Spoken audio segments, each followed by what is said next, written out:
सब एक जात पात से ऊपर उठ करके एक भाव में सोचते हैं, एक भाव में चलते हैं। और 13 अप्रैल 1919 को एक और मुगलों से बड़ी घटना, जलियांवाला बाग, जहां पर निहत्थे लोग बैठ करके अपनी बातचीत कर रहे थे, उस क्रूर अंग्रेजों के शासन ने उनको गोलियों से भून दिया। वो भी एक बड़ी घटना। मैं आज इस दिन ते उन्होंने भी याद करता, नमन करता है। हमारे लिए बड़ी खुशी की गल है कि लगातार सिक्खी पंथ को आगे बढ़ाने में हरियाणा सरकार निरंतर गति से काम कर रही है। मेरे लिए ये भी खुशी की गल है कि हमने कुरुक्षेत्र के विच सिख म्यूजियम बनाने 4 एकड़ जगह को हम चिन्हित कर रहे हैं, ताकि हम सिख समाज की उस यादें, वो समृद्धियां, वहां पर हम सब उसको याद कर सके, उस इतिहास को देख सके, आने वाली पीढ़ियों को उसका लाभ मिले कि हमारे गुरुओं ने जो बलिदान, जो कुर्बानियां दी हैं, उसको हम अपने सपनों में संजो करके रखें।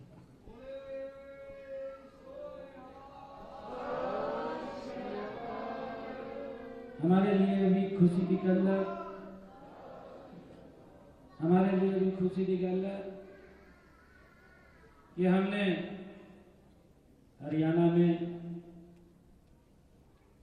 सरवंशदानी, जिन्हों का जिक्र स्वामी धर्मदेव जी ने किया है, कि इतनी बड़ी कुर्बानी विश्व के इतिहास में कहीं नहीं है, जिन्होंने पीढ़ियों ने कुर्बानी दी इस देश, इस धर्म की रक्षा के लिए। पीढ़ियां कुर्बान हुई है। गुरु तेग बहादुर जी का 400 साल उस लाल किले विच देश के यशस्वी प्रधानमंत्री जी ने हमें महामनाउण का मौका दिता कि जिस स्थान पे बैठ करके गुरु तेग बहादुर जी के लिए फरमान जारी किया कि शीश उतार दिया जाए, उस स्थान के ऊपर हमने उस गुरु तेग बहादुर जी की याद को संजोया है। ऐसे महान गुरु गोविंद सिंह जी का 350 साल हमने हरियाणा में पिछले दिनों मनाया।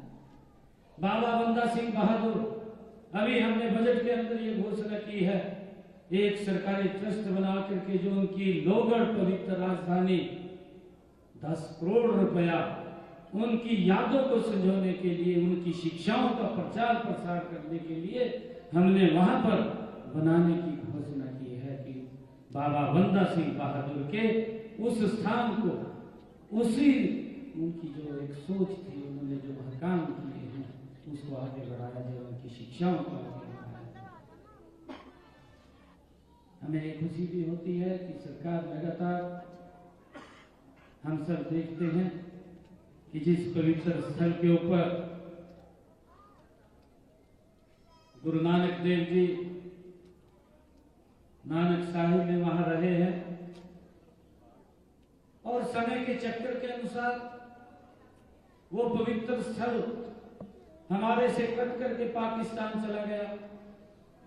हर वर्ष लाखों की संख्या में श्रद्धालु वहीं बॉर्डर पे खड़े होकर के शीश नवा करके वापिस आ जाते थे, परंतु उस स्थान को, भारत से जिस पवित्र स्थल के ऊपर गुरु नानक देव जी लंबे समय तक वहां पर रहे हैं, करतारपुर कॉरिडोर बना करके उसको जोड़ने का काम भी आदरणीय नरेंद्र मोदी जी ने किया है, ताकि आज हमारे श्रद्धालु उस पवित्र स्थल पर जाकर के अपना शीश नवा सके।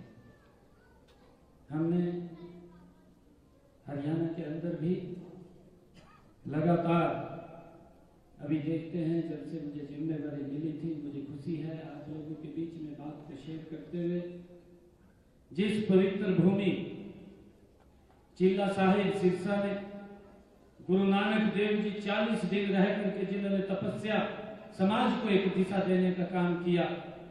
वो पवित्र भूमि के ऊपर चिल्ला साहिब गुरुद्वारा और उसके साथ एक एजुकेशन इंस्टीट्यूट बना हुआ था। वो भूमि अभी भी वो पवित्र स्थान के नाम नहीं थी।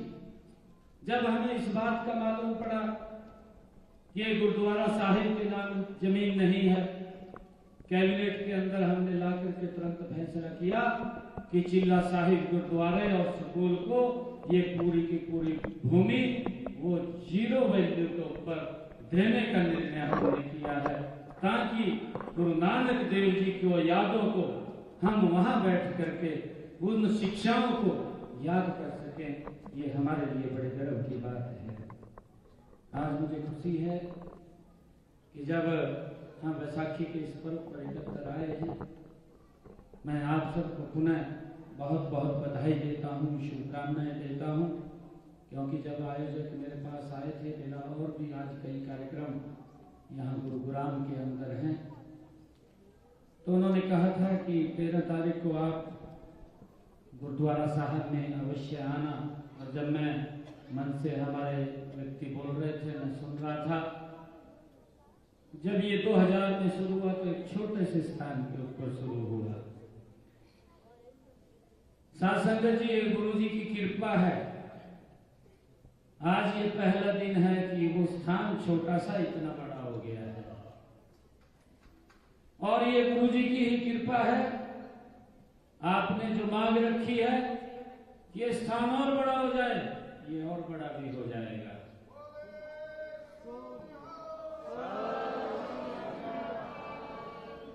मैं आप सबको इस वैसाखी पर्व, क्योंकि पर्व पूरे देश में हर्षोल्लास के साथ मनाया जाता है, ये पर्व अलग अलग राज्यों में अपने अपने तरीके से इसको मनाते हैं।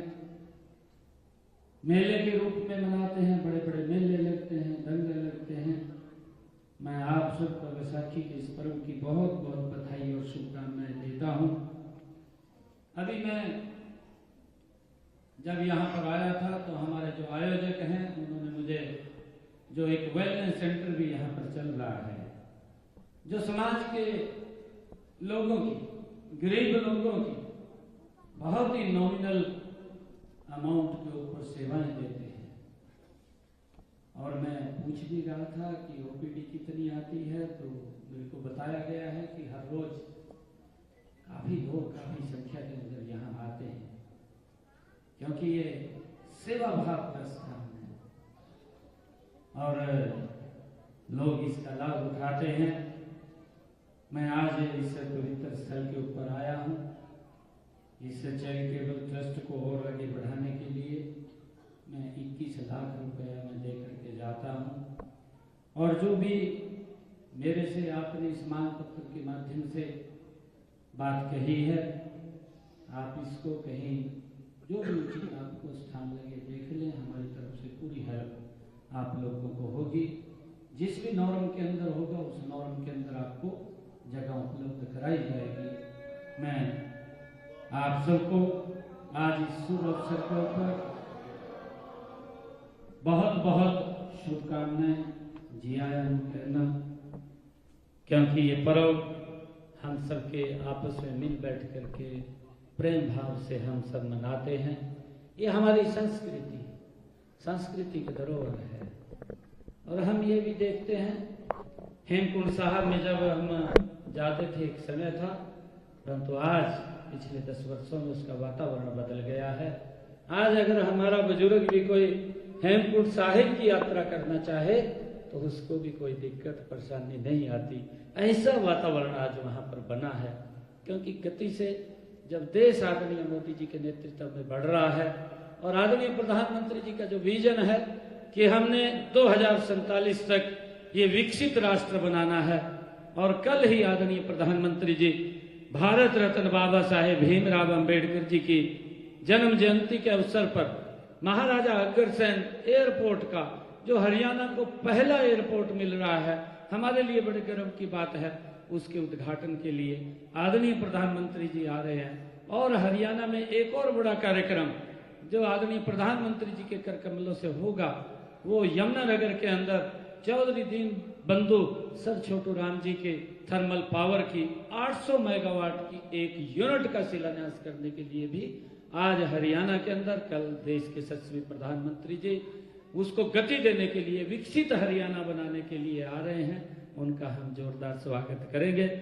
मैं आप सबको वैसाखी के इस महापर्व की बहुत बहुत शुभकामनाएं और बहुत बहुत बधाई देता हूं।